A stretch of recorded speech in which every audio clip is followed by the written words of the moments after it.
پدرم دروغگوی بود. بدونید چرا؟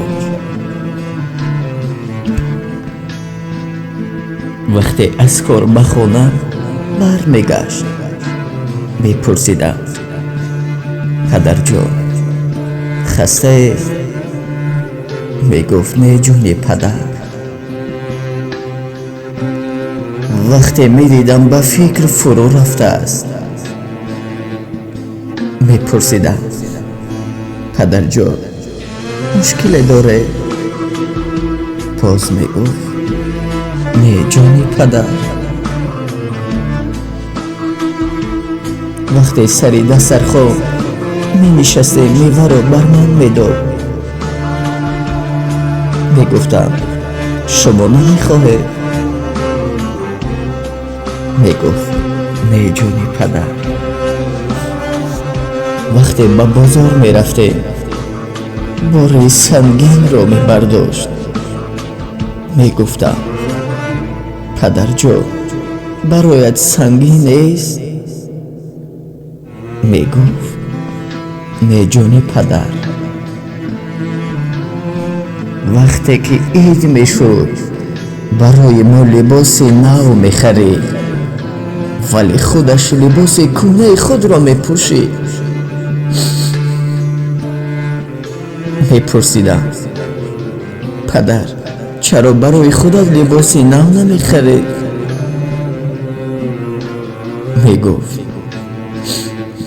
دوست نمیدارم جون پدر. صد افسوس. روزها و سالها گذشت. بزرگ شدم، پخته شدم. یک بار فهمیدم که پدرم دروغ میگفت. پدرم خسته میشد، مشکلی داشت، مریض بود، بارهای زندگی سنگین بود. غذای خوب را دوست می داشت، استراحت را دوست می داشت. اما به خاطر ما دروغ می گفت که خوشبخت باشه. به خاطر ما نخورد نپوشید. به خاطر ما نه گرما گفت نه سرما گفت. شب و روز کار کرد تا ما گرسنه نمانیم. به خاطر ما مهاجر شد تا از دیگران خفا نباشه. به خاطر ما به همه سختی های زندگی تاب آورد. به خاطر ما موهای سرش سفید گشت، پیر شد. اما بر عوض این همه چی کرده؟ صد افسوس،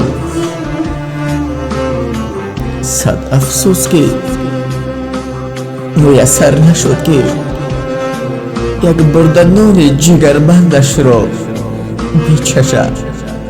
از مهنت حلال فرزندش برده نان خورد که اینقدر بر جگربندانش جان خود را دریغ ندانست. صد افسوس، صد افسوس.